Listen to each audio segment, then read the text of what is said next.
The Dallas Mavericks have officially tied the series at 2 apiece, and things could not look brighter for this team as they look completely rejuvenated out there on the court, and honestly, they haven't even reached their full potential yet. This series looked completely over after the first 2 games, as it honestly looked like the Suns were going to sweep the Mavs after what we saw in games 1 and 2, but the script has completely flipped on its head, and now it almost seems like Dallas is in the driver's seat. This game was a complete team effort by the Dallas Mavericks, as Luka once again didn't have a characteristic night that we're used to, but so many of this team's role players stepped up and are the reason that not only they won this game, but if they keep this up, the Dallas Mavericks actually have a very serious shot at not only winning this series, but actually going on a run past that. All season long, this Phoenix Suns team has been considered one of, if not the best team in the entire NBA, and they also finished the regular season with the NBA's best record, so knocking this team off would only give this team and Luka all the confidence in the world, but at the same time, this team is probably the best equipped to guard Luka out of any of the remaining teams in the playoffs, so the world is truly going to be their oyster if they end up pulling this series off, which they very well could with how they've played in the last 2 games. Also, only a small percentage of people who watch my videos are actually subscribed, so if you end up liking this video, consider subscribing. It's free and it helps me out a ton. The Phoenix Suns looked absolutely bothered out there last night shooting the ball, as it was a fantastic defensive performance by the Dallas Mavericks, and offensively, this team hit 14 threes in the first half, which ignited the lead that they held throughout the rest of the game, which had them finishing the game with 20 threes, shooting 46% from beyond the arc, which was the difference maker in this one, as they also capitalized on the Suns' 17 turnovers, scoring 23 points off of them as well. Luka, once again, like I just alluded to, did not have his best game, yet they still ended up winning this game, as he had 26 points, 7 rebounds, and 11 assists, but he just shot 36% from the field and 1 for 10 from 3, which is just ridiculous that they were still able to come out with this win, as I honestly thought that Luka was gonna have to have these incredible types of nights if they wanted even to just stay close with the Suns in this series, but this is just telling us that the Mavs have yet to reach their full potential, and the fact that they've yet to reach their full potential and they've tied the series at 2 apiece with the best team in the NBA, it truly just shows that the sky is the limit for this team. What Luka has been able to do in these last 2 games is just so amazing to watch, because yes, he isn't shooting the ball at a high level that he and we are both used to, but it's just been the way that he's been able to impact these past couple of games that it's been so mesmerizing to watch at such a young age and very little playoff experience, being that this is the first time he's made it into the second round, that he's been able to impact games in ways other than using his primary attributes of scoring the ball, just finding other ways to set your teammates up and sort of just come out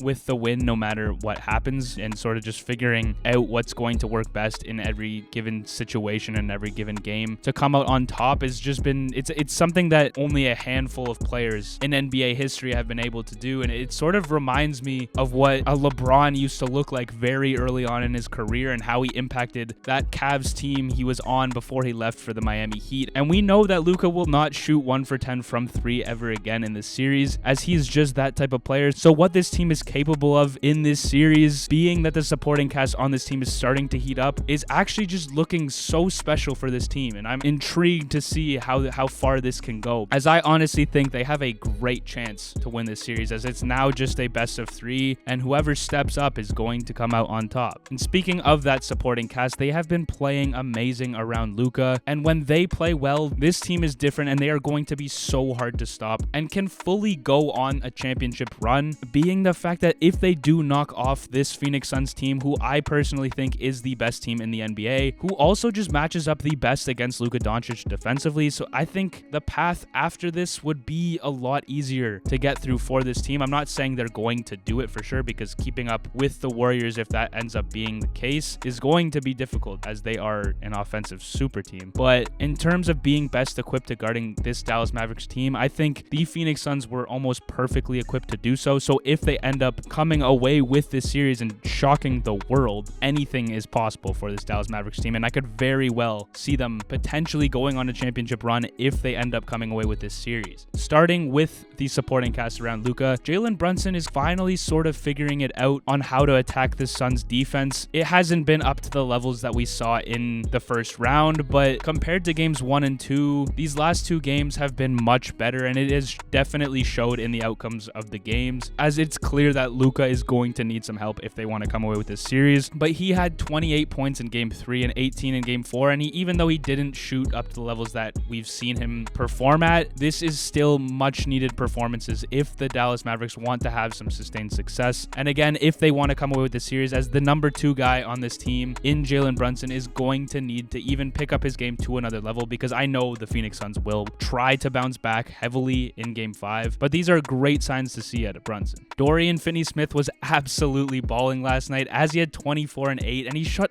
8 for 12 from beyond the arc, as he's emerging to be a premier 3-and-D player in this league, being one of the best. And this series alone is just proving to me that he is worth every single penny that the Dallas Mavericks offered him in his contract extension, and this level of play is only going to continue. I don't see it slowing down anytime soon. He's actually starting to become one of my favorite players on this team, because I personally think that he doesn't get enough of the love when you talk about this team, and I think he's such an integral part of this core that not many people are talking about. And I'm happy he got the bag, as what he brings to the floor for this Mavs team is so important to their success. But moving on to Maxi Kleber, he hasn't really played well near the end of the season this year, but has absolutely turned up his game in this playoffs, as he's become an extremely reliable player that the Mavs have been able to count on consistently this playoffs to make plays, and we saw just that last night as he took on a bigger role, ending the game being a plus 16 on the night. But then we have Spencer Dinwiddie, who's been one of the biggest stories this playoffs for the Dallas Mavericks, as he hasn't been able to shoot the ball well once this playoffs. I kind of feel and hope, honestly, that a big Spencer Dinwiddie game is coming, because if it does, then it's going to turn the series on his head, because the Suns have had to worry about mostly Luka Doncic, and now the supporting cast is starting to pick things up. But adding another player with the potential to have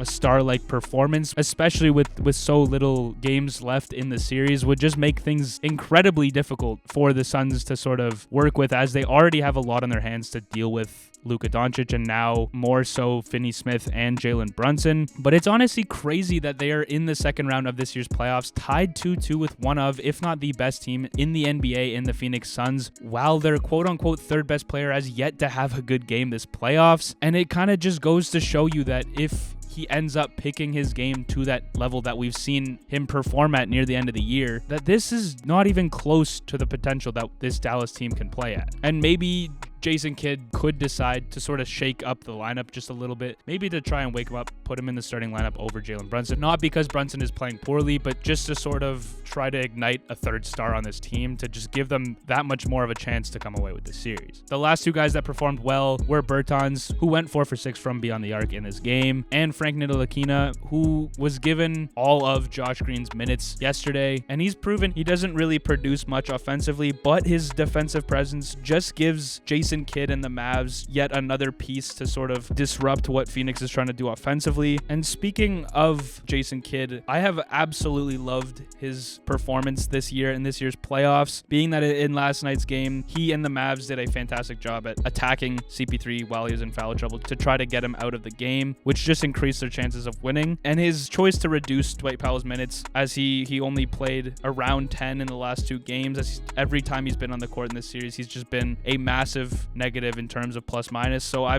feel like he deserves so much more credit for his coaching job and just all the defensive adjustments and defensive game plans that he has for this team. He surprisingly does not get even close to enough love yet, still in the coach of the year conversation, that I think that he most definitely deserves. But now moving on to the outlook of this series, I made a video about a week ago about how and why I honestly believed that the Dallas Mavericks could win this series. There were many people in the comments highlights of that video that just had no faith in Dallas. And honestly, it was all of the NBA media that sort of took the same approach, especially when they went down 2-0 in the series, as it looked very well like this was going to be a sweep. But just the fact that this Mavs team has come back from that and sort of shocked everyone in terms of the outcome of this series is just something that this young group of guys are going to take so far, to the point that now they seriously have a shot at knocking off this Phoenix Suns team. And if they end up doing that, I think they match up so much better against the Warriors or the Grizzlies, whoever comes out on top of that series, than this Phoenix Suns team, as they have the tools and the resources to match up against Luka very well and just throw a lot